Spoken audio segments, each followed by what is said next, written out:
pedido a todos nesse momento, que a gente possa serenar os nossos pensamentos, fechar os nossos olhos, nos recolhendo, agradecendo a oportunidade de estarmos hoje aqui reunidos, no intuito de aprendermos, de termos trocas carinhosas de afeto, essa possibilidade que Deus nos permite, agradecendo a casa que nos acolhe, a equipe trabalhadora, encarnada e desencarnada,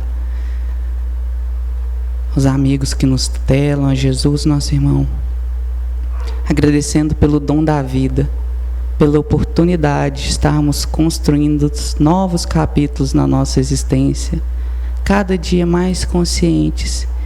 E assim agradecemos a essa doutrina maravilhosa que tanto nos esclarece, que tanto nos dá as rédeas da nossa própria existência. E assim, pedimos que estejamos cada dia mais cientes do amor do Pai, que não nos falta, que a esperança seja sempre mais forte do que o medo, do que o pensamento do fracasso, que a gente se lembre da divindade que há em cada um de nós, que somos uma família e que estamos construindo juntos um mundo melhor.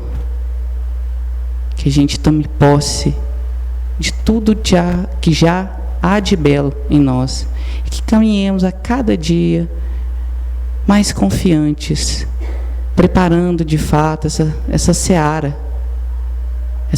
de amor que o nosso próprio Mestre Jesus já veio aqui e exemplificou para cada um de nós. Que tenhamos uma noite abençoada, de trocas muito positivas, e que possam gerar frutos edificantes para cada um de nós. Que Deus esteja conosco hoje e sempre, que assim seja. Então, boa noite a todos, né? É uma alegria muito grande estarmos aqui sobre as bênçãos de nosso amado Mestre Jesus para iniciar as nossas atividades de hoje. Sejam todos bem-vindos ao Núcleo Espírita Nosso Lar para mais esta noite de estudo. A programação das atividades do núcleo são exibidas no telão antes das palestras. Porém, quem preferir, na secretaria temos a programação impressa, além da modalidade digitalizada. É só requerer lá na secretaria. E lembramos que o núcleo possui equipes de visitas a enfermos, com aplicação de passes e fluidoterapia, e também implantação de culto no lar. Mais informações na secretaria também. As nossas palestras estão disponibilizadas no nosso canal do YouTube, Núcleo Espírita Nosso Lar. Inscreva-se e ative o sininho para ser notificado de novas palestras. A nossa palestra de hoje não será, como de costume, inspirada no livro Vinha de Luz, como é feito normalmente, né? Para tanto, nós convidamos o nosso companheiro Jorge Gabriel, que vai nos falar sobre o tema José da Galileia, que é uma figura bíblica, pai de Jesus, né? E ele vem nos trazer mais esclarecimentos sobre ele. Seja bem-vindo, Jorge. Boa noite a todos, muita paz. É muito interessante a gente já começar olhando esse título, né? José da Galileia. Vocês conhecem esse sujeito? Não? É interessante que eu também achava que conhecia, mas não há nenhum registro histórico de quem seja ele, senão depois de a gente buscar em muitas fontes de informação. Nós vamos ver que os evangelhos falam desse José da Galileia, não fala? E o que fala lá? Que ele foi prometido em casamento a Maria, né? A mãe de Jesus, e ele se tornou, por causa disso, o pai de Jesus. Que ele vivia numa comunidade onde os costumes eram muito rígidos, e que quando se fazia compromissos, esses compromissos tinham que ser honrados, né? E que se não honrados, ou se alguma coisa deles fugisse à regra comum, aquele que causasse a fuga seria responsabilizado também muito severamente. Então nós vamos ver que os evangelhos falam de um José que estava prometido casar-se com Maria, ou Maria prometida casar-se com ele. Mas não fala muita coisa a respeito da personalidade dele. Nós vamos vê-lo conversar com os anjos, né? Ou o anjo conversar com ele, né? Quando ele descobre que Maria estava grávida e surge uma questão da sociedade judaica que precisava ser superado, que era a questão do compromisso exatamente que se fazia nessas ocasiões. Se Maria não fosse reconhecida por ele como a pessoa fidedigna, ela poderia ser, de acordo com as leis judaicas, ser apedrejada em praça pública. Vocês lembram da mulher adúltera? Que foi pega em adultério, melhor dizendo, né? Que foi levada à praça para ser apedrejada, e que Jesus foi o advogado dela. Se José não tivesse sido o protetor de Maria, ela provavelmente estaria naquela mesma condição. Porque não era a questão dela ser uma pessoa de má fama, era uma questão de um fato natural, que é o engravidamento ocorrer, sem que houvesse um comprometimento sério. As leis eram severas. Então nós vamos ver a primeira ocasião que José aparece, né? Assim, aparece de forma mais expressiva, quando o anjo vem falar com ele: olha, assuma aí, porque o negócio é com você mesmo. Ela está, né, numa condição excepcional. O engravidamento dela não é um engravidamento de homem e mulher. Ela está trazendo no ventre o Salvador, ou um ser muito especial, né? Então, a gente vê que é uma figura extraordinária para conversar com os anjos, né? Não eram todos que conversavam. E parece que isso para ele era muito natural, porque ele travou o diálogo, ouviu, obedeceu, atendeu e cuidou de fazer o que estava sendo recomendado. Então ele, segundo os evangelhos, espossou-se de Maria, casou-se com ela e foi aguardar o nascimento do Cristo. Depois do nascimento do Cristo, também os evangelhos registram que esse mesmo anjo veio visitá-lo em sonho e dizer para ele: olha, vamos embora porque tem gente perseguindo esse menino aí. Né? Estão querendo eliminar ou impedir o nascimento do Salvador. Então fuja com ele.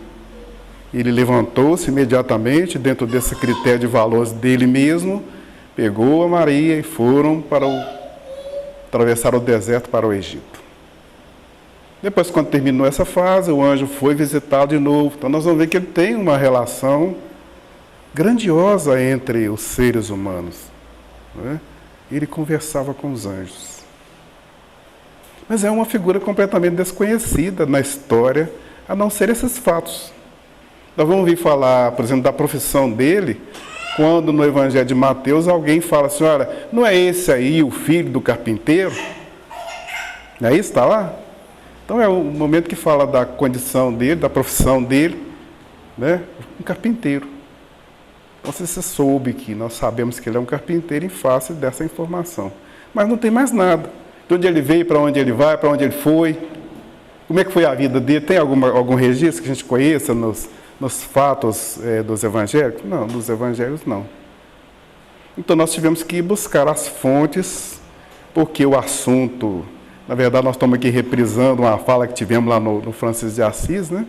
Que nos pediram para falar a respeito, era no Dia dos Pais. Então, nós fomos buscar as fontes de referência, porque faltou na hora de formar a nossa convicção de fala, o que fazer para falar a respeito de José.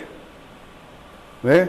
Então, nossa conversa continuará sendo uma conversa, doravante, né? Aberta para que nós possamos trocar informações, trocar experiências a respeito de José. Vocês me interrompam, peçam para eu calar, e se precisar me mandem embora. Tá? Nós estamos aqui numa franqueza de conversas, amigos para amigos, ok? Então vocês podem intervir, participar, colaborando para que a gente aproveite a ocasião de refletir em torno dessa personagem. José não tem, além desses fatos que o Evangelho conta, nenhuma biografia histórica, a não ser de uma anotação feita pelo evangelista Tiago, que faz um registro específico em torno da pessoa de Maria, do nascimento de Jesus. E no meio dessa narrativa de Maria e nascimento de Jesus, ele conta fatos a respeito de José que nos dá uma ideia de quem que seja ele. Então, num livreto de não mais de 10, 12 páginas, chamado Proto-Evangelho, que é adotado na comunidade judaica como sendo fonte de referência a respeito dessa personalidade, José da Galileia. Né? Então, nesse proto-evangelho, o evangelista vai contar. E proto-evangelho por quê? Porque parece que esse resumo que ele faz era uma preparação para ele fazer o evangelho especificamente. Então, Tiago, aproveitando memórias que ele foi guardando nessas anotações, contando a história de Maria, do nascimento de Jesus, que depois veio formar o seu evangelho. Lá no evangelho ele não colocou tudo que está nesse proto-evangelho, porque ficaria um texto muito longo.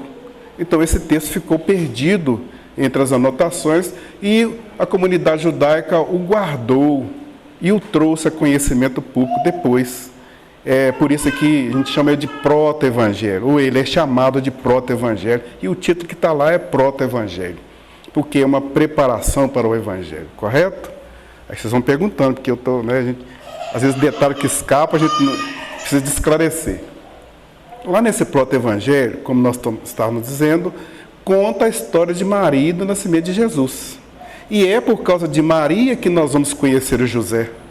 É muito interessante isso, né? Todos nós, na época de Natal, falamos de Maria e de José, não fala? De Maria, de José, de Jesus, né? Mas particularmente fala de Maria. Quase sempre nós falamos de Maria, né? Então é a partir de Maria que nós vamos conhecer o José nessas anotações do evangelista. Ele conta que o Joaquim, vocês conhecem o Joaquim? Joaquim, quem é mesmo? Não conhece não? Esposo da dona Ana?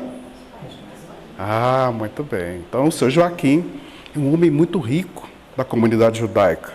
E ele colaborava com o templo, fazendo oferendas, né, levando da sua riqueza uma parte, como é costume da comunidade judaica. Entretanto, num determinado momento, o dirigente do templo diz para ele: olha, nós não podemos receber as suas oferendas, não podemos mais, ou não podemos recebê-las. E ele: mas por que não? Porque você ainda não gerou filhos, você ainda não ofereceu para a comunidade da sua condição humana um filho, não gerou um filho. Isso para eles era sagrado, né? Então ele, muito incomodado com isso, começou a procurar informações a respeito da condição de quem pudesse ser um judeu de expoente que não tivesse tido filho e que conseguiu fazer essa introdução no templo, né? E não encontrou ninguém. Todos o que ele pesquisou, ele vai encontrar. E se nós olharmos o Antigo Testamento, nós vamos ver alguns que tinham essa dificuldade, né? Nós vamos ver o próprio gerador da sociedade judaica, né? Que não gerou filhos, a não ser depois que pediu ao Senhor que o fizesse. Também a esposa era estéril, né? Sara, né? Então descobriu que os casos que tiveram na história judaica, todos foram resolvidos pela intercessão divina. Então ele fez uma retirada para o deserto e foi fazer as suas orações, os seus pedidos, e prometeu para si mesmo que dali só voltaria quando o Senhor o atendesse nesses valores. Ao mesmo tempo em que ele fez isso, a esposa Ana começava lá ao seu sofrimento do abandono por ele e também o lamento porque não gerou filhos com ele. Então os dois ficaram lamentando um lado, lamentando o outro. E nesse inteirinho o anjo vem visitar Joaquim e diz para ele: vai para casa porque o Senhor atendeu as suas preces, vocês vão gerar um filho. né?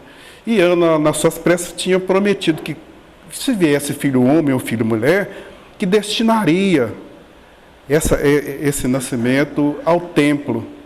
Era muito comum as famílias oferecerem filhos ao templo. Como eles já eram anciões, né? Joaquim e Ana eram já bem velhos, já haviam passado aí da idade da juventude e já estavam na idade da madureza, todos dois. Então ela achou que fazendo isso, ela também estaria beneficiando o filho que viesse. E quando nasceu a menina, né, que eles botaram o nome então de Maria, Miriam, né, na linguagem de lá. E dando a ela essa nominação também, ficaram já cuidando os dois dessa promessa, de atender essa promessa. E combinaram que ela ficaria com eles os 3 primeiros anos, porque nos 3 primeiros anos eles poderiam educá-la na lei judaica, poderiam orientá-la para a vida, e ela não ficaria com uma lembrança muito forte de família, né? E dito e feito, no 3º ano de vida, ela foi entregue para o templo. Lá no templo, ela encontrou quem? Ela vai encontrar lá o Ananias. Vocês lembram desse sujeito? É bom que a gente vai fazendo correlações, né? Ananias é o marido de Marta, prima de Maria, né? Maria é menininha ainda, mas Marta e Ananias já estavam já maduros também, e também não tiveram filhos até a idade madura, que também pediram. Ananias foi para o templo, e lá no templo ele pediu, né? Tanto que ele ficou mudo, porque ele duvidou quando o anjo falou para você vai ser pai. Ele duvidou, então, porque você duvidou, você vai ficar mudo, até o filho nascer, né? E foram eles que geraram o João Batista, né? Que pré-anunciou a jornada de Jesus. É importante a gente fazer esses links, né, de história, porque dá para nós esse sentido de como as coisas ocorreram para que nós conhecêssemos Jesus, né? Então, Maria entregue ao templo, foi viver lá a sua experiência de servir ao templo, né? Ela aprendeu tudo em casa, tudo que ela aprendeu foi direcionado a ela atender os trabalhos do templo. O que a criança fazia no templo? As crianças já ajudavam a arrumar as mesas, a ornar as salas, limpar, né? E fazer os estudos da lei mosaica, enquanto elas iam desenvolvendo a sua capacidade interativa para que pudessem servir em outras ocasiões. Mas, em princípio, atendia os serviços gerais que uma criança pode fazer. Só que tinha um problema. O templo, tudo era sagrado, né? Ananias, quando entrava de costas, né, e ia para o setor exclusivo onde ele ficava, cuidando das preces e da orientação àqueles que vinham conversar, né, como o orientador espiritual. Assim também, aqueles que trabalhavam ali ficavam confinados em recintos internos do templo, eram reclusos ali e trabalhavam nesse espaço de reclusão. Mas era tudo sagrado. E para eles tinha um problema seríssimo, lá desde o Deuteronômio, que é o livro das leis, né? O livro de Deuteronômio é um dos 5 livros do Antigo Testamento que trata das segundas leis. Segundas leis, o nome é exatamente isso, Deuteronômio, né? Segundas leis, porque na primeira lei que surgiu para o povo hebreu, surgiu quando estava no deserto. Caminhando pelo deserto, Moisés parou num determinado ponto, foi ao Monte Heró para receber as tábuas da lei. E quando ele voltou, vocês lembram o que aconteceu quando ele voltou? A turma tinha juntado as latas, as platinas, as pratas, os ouros, e feito um bezerro de ouro. E começaram a adorar o bezerro de ouro, né? Então Moisés, em face de ficar insatisfeito com aquela conduta, por ser o orientador espiritual daquele povo, revoltado com aquilo, ele quebrou as tábuas da lei. Vocês não merecem isso.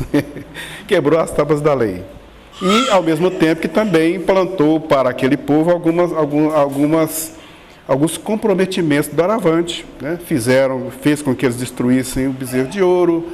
E, honestamente, vamos falar a verdade, que está registrado lá no capítulo 20 do livro da Gênesis, que ele passou a espada em alguns, né? Nós não podemos deixar de esquecer disso, porque naquela época era a lei do talião, olho por olho e dente por dente, né? Então, nesse momento, não tinham passado, então, o período da caminhada do deserto sem as leis. Depois teve o livro do Números. E, finalmente, teve o livro do Deuteronômio, teve o livro do Levítico. E só, finalmente, teve o livro do Deuteronômio, que veio as segundas leis. Quem quiser olhar lá no Deuteronômio, está no capítulo 6, versículo 20, para ser exato, as segundas leis anotadas, né, que são os 10 mandamentos que nós conhecemos hoje. Conhecemos hoje assim, vírgula, porque a tradição foi sendo feita, as palavras foram sendo adaptadas, e algumas coisas não são idênticas ao que está lá, obviamente, né, porque nós estamos hoje falando português e lá está em aramaico, hebraico, etc. e tal, né? Então, dito isso, a lei do Deuteronômio diz que a mulher, quando está no período menstrual, né, nesse período ela fica considerada impura. Ela não pode tocar em nada. Então as mulheres nesse período lá ficavam período menstrual quantos dias? Varia, né? 3 a 5 em média, né? Mas as mulheres ficavam 7 dias em estado de reclusão. Elas não podiam tocar em nada. Em nada. Imagina isso, hein? A gente imaginar 7 dias de reclusão para uma mulher. Imagina a mulher hemorraíça, que estava já há 12 anos, né? Vivendo aquele problema, e ela não podia tocar em nada. E ela tocou nas vestes de Jesus, hein? Não é? Então a gente vai percebendo que a tradição, ela era respeitada até certo ponto, quando havia as exceções. Então Maria não estava na exceção. No período da fertilidade dela, o que os doutores da lei resolveram? Os dirigentes do templo, então, resolveram, ela não pode ficar aqui. Nós não podemos mantê-la aqui, porque iria prejudicar todo o trabalho do templo. Nós não temos como cuidar dessa situação. Até porque era tudo uma macharrada danada, né? Porque nós vivíamos no período da masculinidade em excesso, né? Então, ela não podia ficar ali. E reuniram-se para discutir essa temática. O que vamos fazer com ela? Né? Nós não podemos botar ela para fora. A essas alturas, a dona Ana já tinha falecido. E o pai também já havia falecido. Né? Então ela já não tinha, já era órfã de pai e mãe. E não tinha outros parentes, a não ser Ananias e a Marta. Né? Mas eles não podiam, porque Ananias era um dos doutores da lei, que cuidava do templo, ele não podia colhê-la em casa. Né? Porque naquele período, naquele período dela, ele não poderia atender os trabalhos do templo. Né? Teria que ficar também recluso. Então, foram discutir essa questão e resolveram que iam reunir os anciões. Eu estou aqui repetindo em parte, boa parte, e acrescentando o que está lá no livro, né, do proto-evangelho. Então, reuniram-se e nessa reunião chegaram a uma conclusão. Nós vamos reunir os anciões, vamos chamar todos os que estão aí, que a comunidade tem disponível, viúvos, né, de preferência, e vamos fazer a escolha entre eles daquele que possa cuidar dela. Por que anciões? Porque dentro da lei judaica, o ancião era um homem respeitável e tinha que, por essa ocasião, também respeitar. Né? Então, fizeram um combinado seguinte: nós vamos pedir para que eles venham, cada um traga o seu cajado. Aquele sobre o qual o cajado surgir alguma manifestação, alguma ocorrência extraordinária, algum fato que não é comum, esse será o escolhido. Então, entre os anciões foram lá, buscaram e encontraram José. Isso daí que nós estamos falando, José da Galileia. E nem se sabe se ele é da Galileia, para falar a verdade. Porque não tem esse fato registro. Sabe-se que ele estava lá na cidade, né? Mas ele era um homem que lidava com atividades em que ele viajava muito. Segundo o proto-evangelho, ele era um retirante, que trabalhava fora daquela localidade. Tinha filhos já, era viúvo, já tinha filhos, e vivia com seus filhos. Né? Então, quando foi fazer o sorteio, botaram os cajados lá na mesa do templo e os cajados, né, no primeiro momento, não teve nada. O cajado ficaram quietinho. Nenhum respondeu, não falou, não teve nada. Continuaram por algum tempo ainda nas preces e, num determinado momento, do cajado de José, sai uma pomba e pousa sobre a cabeça. Pousa não, né, paira sobre a cabeça dele. E ele foi escolhido. Né? E na hora que foi escolhido, falou, mas eu vim aqui, eu nem sabia para quê. Vamos colocar na linguagem de hoje para ficar mais fácil. Eu vim aqui, nem sabia para quê, vocês me chamaram. Eu vim para atender o chamado, uma vez que eu obedeço à lei. Né? Ele era realmente obediente à lei. Vim atender o chamado, mas eu não sabia nem para que era. Agora vocês estão me dando uma responsabilidade dessa de entregar uma menina para mim. Maria contava aí com 14, 15 anos, né? Eu começo essa fase da puberdade. E aí ele, nesse dilema de levar, não levar, ele falou, infelizmente você foi escolhido, nós não temos como fazer nada. É você mesmo, é com você mesmo. Você vai levar a menina e vai cuidar dela. E dito e feito, né? Ele obediente como tal, pegou a menina e foi para casa. E chegando em casa, disse, olha, eu já tenho um compromisso marcado de viagem, vou sair pela manhã, já está tudo preparado. Eu vou deixar você aqui com os meus filhos e voltarei. Quando voltar, resolveremos o que fazer a respeito da sua situação. Tá aí, tá tudo bem? Vocês estão muito quietinhos, ninguém pergunta nada, eu estou aqui, né? Eu vou falando, né? Então, ele viajou, né, nas atividades dele e passaram-se 6 meses. Nesse interim, Maria engravidou-se. Ela não sabia como, e quando ele chega, encontra ela já grávida. Né? E nesse dilema, ele, né, conversando com ela, tentou achar nela uma resposta. E olha para você ver que aquela lei do Deuteronômio que eu falei, ela diz o seguinte, quando a mulher engravida-se na companhia do homem, o homem se responsabilizará por ela, será aprisionado. E dependendo da circunstância, será condenado ao apedrejamento. É um problema, né? A mulher, se ela engravidou ali, ela também responderia. Menos grave, porque ela estava sob a responsabilidade dele. Tá, mas ele não estava em casa, então tinha todas as provas que ele não estava em casa. Então alguém a engravidou. Se ela não declarasse quem, ela seria levada ao apedrejamento. Olha como que a lei era severa, né? Severa ao ponto de não conseguir compreender que nas fragilidades humanas nós somos capazes de equivocar, de errar, né? Ou de cair numa excepcionalidade dessa, porque ela não sabia quem a havia engravidado, ou pelo menos não há notícia a respeito. Né? A gente pode falar que a gravidez dela é excepcional? Hein? Foi engravidada pelo Espírito Santo? Pode falar que sim? Nem o texto nos deixa essa certeza. Mas também não há nenhuma informação de que ela tenha relacionado com qualquer homem, nem mesmo com José, para esse engravidamento. Então, ela não declarando a fonte do engravidamento, né, por ocasião, quando ele voltando de viagem, veio um doutor do templo para visitá-lo. Ó, vim aqui te visitar, tu sabendo que você chegou de viagem, vem cá ver como é que você está, como é que está essa menina.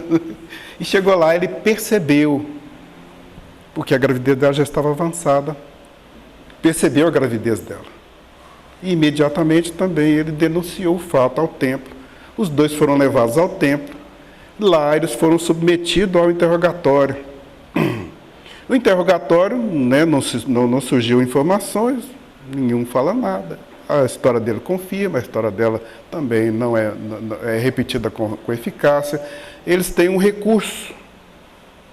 Lá mesmo nesse Deuteronômio, fala que quando é preciso buscar uma prova, eles podem usar os recursos da natureza.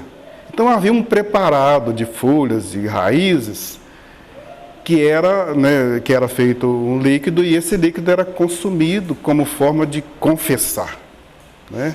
E dizem que a mulher, né, normalmente era dada à mulher, por incrível que pareça, só a mulher usava essa medicação, era dado só a ela. Né? Quando a mulher que cometiu engravidava de forma adúltera, ela, tomando esse medicamento, ela secava todo o útero.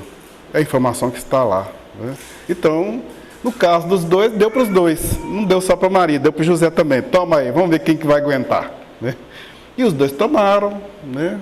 Tinha um tempo, passou esse tempo e nada aconteceu. Os dois, né, voltaram naturalmente nas condições que estavam, limpos. E aí eles reconheceram que ali havia alguma coisa que eles não podiam julgar de forma nenhuma. As leis não se aplicavam ao caso. Mandou então José voltar para casa. Vocês voltam e viu o que vocês vão fazer lá, né? Vocês resolvem o que vocês vão fazer. Por isso aqui o Evangelho fala que ele expulsou-se de Maria e levou para casar, não é? Nesse período em que o anjo anuncia a gravidez, né? Porque nesse período realmente, lá no livro também do Tiago, conta-se que o anjo veio anunciar, olha, ela está grávida mesmo, e não é do homem não, é do Espírito Santo, né? Então, ele levou-a para casa com esse cuidado de esperar o período da gravidez e receber o Salvador. É isso? Podemos continuar? Está tranquilo? Porque às vezes essas histórias assim, a gente que está aqui na frente é muito gostoso contar, né? Mas para quem está ouvindo, é bom a gente saber se tá captando. Ela aproxima a história da Maria, do José, de Jesus, da nossa própria história. Da nossa própria história, dá uma realidade, né? Uma realidade das experiências, da dificuldade que foi, da luta que foi. E naquela época, né? E naquela época onde o rigor era de uma expressividade que não se podia olhar para o lado sem saber se estava pecando ou não, né? Se poderia ser punido ou não. Tudo era muito rígido, né? E para uma mulher, então, que muito pouco valia, ou quase nada valia, porque a mulher só estava destinada ao lar e a cuidar do marido, basicamente. Era a função dela, especificamente isso. Cuidar do marido, cuidar da casa e dos filhos que viessem dessa relação. Então José levou-a para casa e nesse espaço de tempo houve um chamado para o, né, houve um chamado, não, na verdade antes disso, houve aquela questão do Herodes. Vocês lembram do Herodes, né? Aquele sujeito legal, gente boa, que resolveu brigar pelo tempo. Ele já havia eliminado 2 filhos.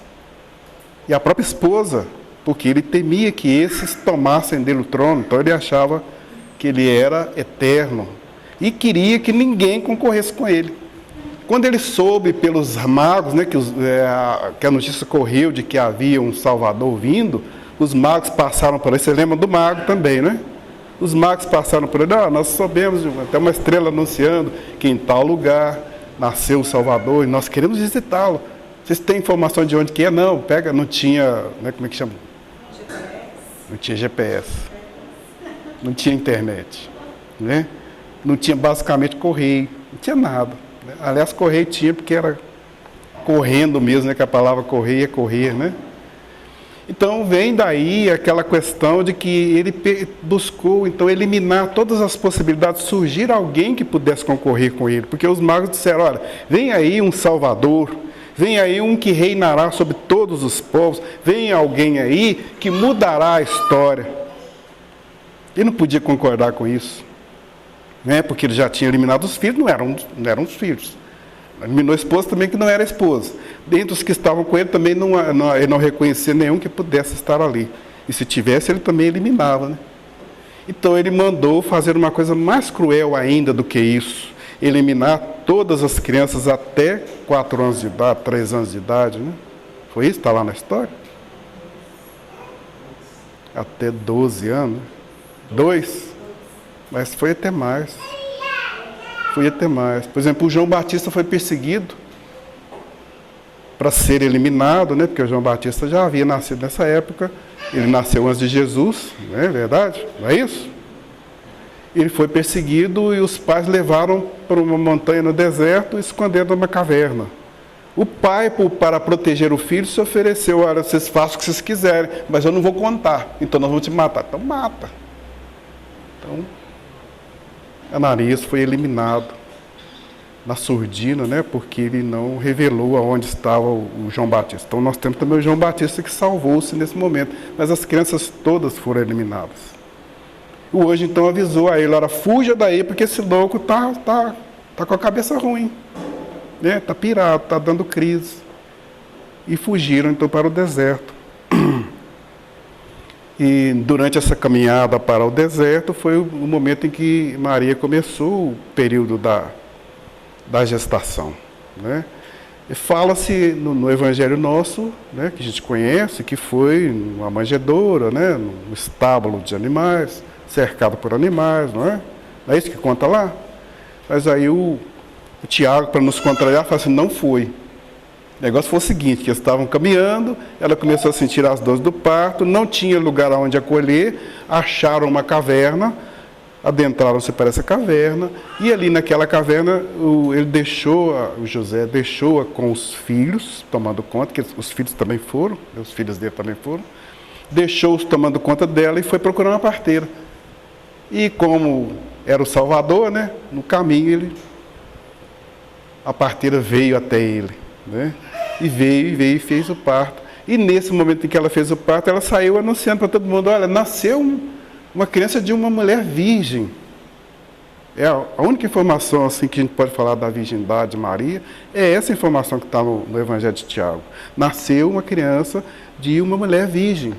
E uma parteira mais experiente foi lá: não, eu não acredito nisso, isso não é possível, isso não é da natureza humana, né? Foi lá para conferir e conferiu e saudou, né, o nascido Jesus, né, reconhecendo nele esse Salvador, nascido de uma mulher virgem. E aí continuar a jornada, ficar lá no deserto. O anjo vem de novo conversar com ele, batem um papo lá: olha, você pode voltar porque o homem agora desencarnou, não tem mais problema, né? Embora os filhos dele continuassem, os seguidores dele, os sucessores dele continuaram na mesma loucura, mas não com essa mesma fixação do poder do trono. E aí voltaram. No segundo momento, o anjo eles voltaram, e quando voltaram, foram chamados para o recenseamento, que também nós conhecemos, né? O Evangelho também conta a história do recenseamento, e lá ele foi para cumprir a lei, para fazer a prestação de contas no recenseamento, né? Levou Maria, levou os filhos, e aí ele já convivia com ela como marido e mulher, né? Nós vamos ter notícia de José depois, mais tarde, somente quando os evangelhos contam, né, que ele era um carpinteiro. Não há mais nenhum registro, certo? Nesse momento em que falam que ele era um carpinteiro, é provável, pelo espaço-tempo, que ele já havia desencarnado. Então Maria criou Jesus depois da adolescência, que nós vimos que Jesus, naquele momento do recenseamento, foi lá para o templo pregar, não foi? Vocês lembram disso aí? Foi para pregar no templo, depois voltaram para casa, e aí, né, vivendo na sociedade já de Nazaré, na Galileia, não se conta mais nada a respeito dele, a não ser o fato de informarem que Jesus era filho do carpinteiro. Bom, e também que os irmãos de Jesus, né, não acreditavam muito na messianidade dele. Entretanto, essa história de José, ela peca por falta de um aprofundamento que nós não temos ainda descoberto na história. O maior historiador da época, o escritor Joséfo, né, contou a história dos judeus em vários volumes. Ele não fala dessa personalidade. Ele não teve como anotar essas informações, a não ser o que estava nos evangelhos. Então, como o historiador não conta, a gente tem as informações como sendo meras informações. Essas que nós estamos falando delas estão registradas. Estão registradas num documento que é respeitável no templo dos judeus. Eles admitem a história de José como sendo esta que está nesse proto-evangelho. O proto-evangelho vocês podem conseguir lê-lo na internet. É só pedir lá, proto-evangelho, que vai aparecer. É 10, 12 páginas, dá para ler rapidinho. É muito interessante que essa história que nós estamos contando aqui, né? Que não é uma mera história, porque nos traz referência exatamente da realidade de um ser humano. nenhum ser excepcional. O Livro dos Espíritos pergunta a Kardec, qual é o dever dos pais? Né? E eles vão responder, o dever dos pais não é um dever, é uma missão. E ainda acrescentam, é mais que uma missão, é um dever. Isso aqui é um trocadilho, né, que se faz, e um trocadilho que nos leva a entender que isso é um compromisso severo, grave, sermos pais. E é severo de tal forma que a condição de pai, ela deve ser quase essa de José, um esquecido que não esqueceu. Diante dessa situação, Jorge, eu acho que o José foi um espírito escolhido pela espiritualidade para ser o pai de Jesus, de uma forma a dedo, né, como se diz, né? Foi o... Bem avançado, assim, espiritualmente falando. Foi a pomba que saiu lá da... Eu conheço um espírito que fala, né, do espírito dele, né, quanto que reencarnou, Sim. não estava especialmente esse respeito. Mas com certeza era um espírito muito iluminado, assim como o de Maria. Sim. Então não teria aceitado essa lição com tanta, né? É um espírito comprometido, né? Vamos dizer assim. Olha para você ver que a coisa parece muito singular. E nós temos que levar isso numa conta singular, porque se fosse um espírito muito elevado, talvez ele encobrisse a condição de Maria, como sendo realmente aquela que teve uma ligação direta com Jesus. Né? Conceber um cidadão chamado Jesus não é para qualquer uma mulher, não. Mas era espiritualizado, porque ele acreditou nos anjos. Ele acreditou. Então, ele era espiritualizado, sim, era um homem crente, era um homem trabalhador, um homem que cumpria suas regras sociais, ele obedeceu todos os chamados, ele tinha esse contato espiritual com os benfeitores, os anjos, né, que nós estamos falando aqui, que na verdade são os benfeitores, que estavam ali conversando com ele, né, acompanhando todo o trajeto dele, assistindo, orientando, e ele entendendo e participando disso tudo, dando essa ideia de que realmente era um homem excepcional. Não é? Não podemos negar essa excepcionalidade. Mas um homem discreto. Um homem que não precisou de ser escrito na história da humanidade. A não ser, que nós a conhecemos, que é inevitável saber que Jesus teve um pai.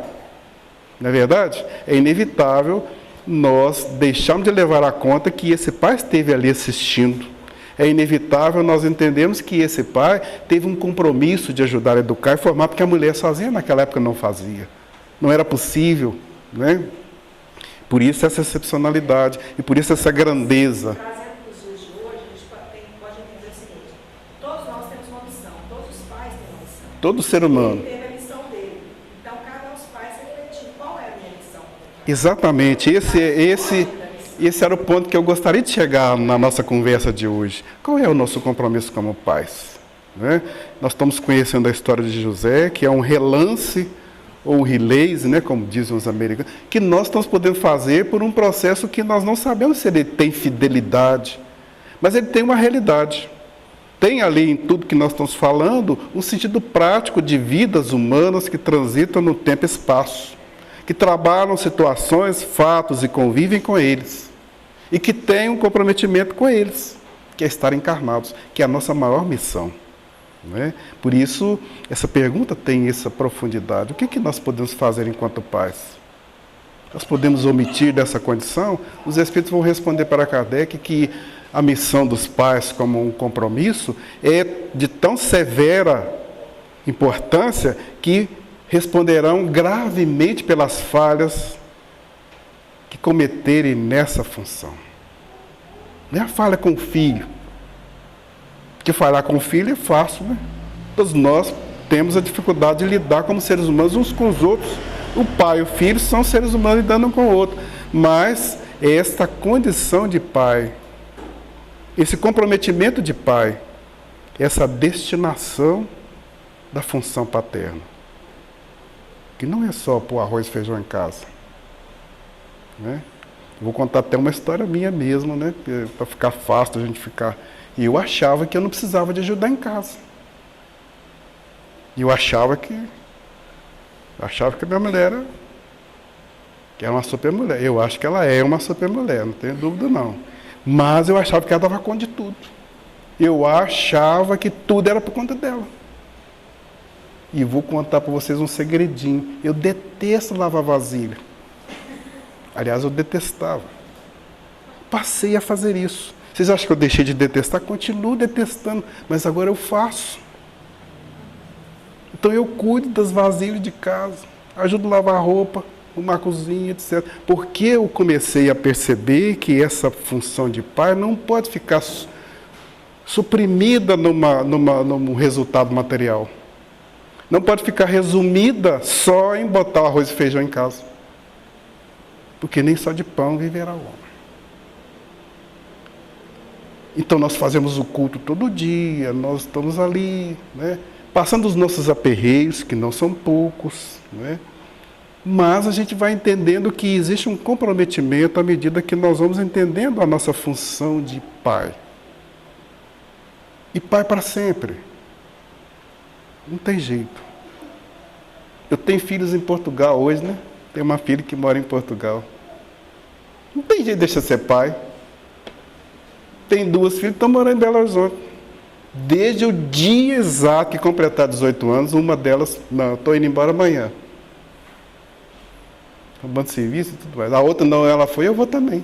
São gêmeas. Uma gêmea de um lado, outra gêmea do outro, né? Então a gente vai percebendo assim que nós não deixaremos de sê-lo nunca, porque essa função nos agrega. E da mesma forma nós podemos e devemos olhar para trás e ver os nossos pais.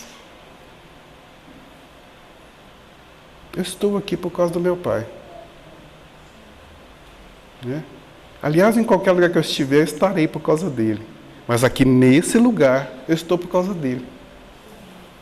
Um dia, na porta da escola, ele passava todos os dias, na hora que eu estava indo para a escola, a molecada, né, que se juntava na porta da escola esperando abrir as portas, ficávamos ali nas nossas traquinagens, né? Mas eu era muito tímido, aliás, ainda sou. E nessa condição eu era sofredor de bullying o tempo todo. Mas era um bullying naquela época que não tinha muito essa dificuldade da gente superar, né? A gente já sabia que estava na diferença mesmo, então vamos ficando por aí. E aí um dia meu pai subindo, todos os dias eles brincavam com ele, meu pai brincava conosco, era um homem muito alegre, quem conheceu meu pai, né, despediu de nós há pouco tempo, é um homem alegre, é um homem feliz, é um homem completo. E um dia subindo, e um homem filosófico. E um dia subindo, eles pararam, ó, São Luís, nós vamos, São Luís é o nome dele, né, é como era tratado, Luizão. E São Luís, o negócio é o seguinte, esse menino seu não tem jeito, a gente não sabe entender o que ele é. Ele não fala. E de fato eu não falava mesmo. Né? Você me conhece, sabe que eu não falava, eu sentava ali e pronto, né? E ele falou, olha, vocês podem ficar tranquilos, porque a hora que ele abrir a boca, é melhor vocês ouvirem. Porque era assim em casa, né? Era assim em casa. A gente tinha uma liberdade de expressão em casa, que era também essa troca de informações, e quando eu falava, os meus irmãos me ouviam. Então ele percebia isso, né? E falou para os meus colegas, olha, quando ele começar a falar, melhor vocês ouvirem. E tem coisa para contar. Como eu estou contando aqui a história de José. Né? Então, agradecendo a ele essa oportunidade de estar aqui, encerro a minha fala. Muito obrigado a vocês todos, né? Aos pais, peço generosamente, lavem as vasilhas, aprenda a pregar um botão, a lavar uma roupa, a fazer um arroz com feijão, a cozinhar, a fritar um ovo, né? Vocês vão ver que vocês vão aprender a fazer isso. Podem até não gostar, mas vão aprender e vão querer fazer mais vezes, porque é interessante. Né, do ponto de vista da colaboração, do ponto de vista do amor, do ponto de vista da fraternidade e do ponto de vista particularmente da colaboração. E igual a gente estava falando da música, né? Família universal. Não é mesmo? Não é? Então é a E como que se encaixa, né? É isso aí, com a acessibilidade, né? Essa coisa da força do homem. E eu tenho certeza que nos casais aqui, nas famílias, né? Em muitos momentos a mulher, às vezes, tem uma posição até mais firme do que o homem. Sim, O homem é mais sensível. eu até vou confessar, minha mulher manda em mim todas as vezes que ela manda em mim. como isso acontece o tempo todo, ela manda em mim. Então a gente vai percebendo assim que o homem ainda precisa de alguma orientação emocional, psicológica até, para lidar com a maioria das questões que se apresentam para o lar. A mulher, ela consegue deambular com isso muito mais fácil. Por quê? Porque ela recebeu em si mesma uma orientação para isso. O anjo falou para ela: no seu ventre está concebido o Salvador. Porque o nosso compromisso é salvar esse mundo. Aliás, conserto, é salvar-nos neste mundo. É salvar-nos, é nos salvar. Porque enquanto nós não tomarmos ciência do que somos, estaremos ainda repetindo experiências negativas. Ok? Já terminei uma vez, estou terminando pela segunda. Vamos fazer a prece, né? Para não ficar uma terceira.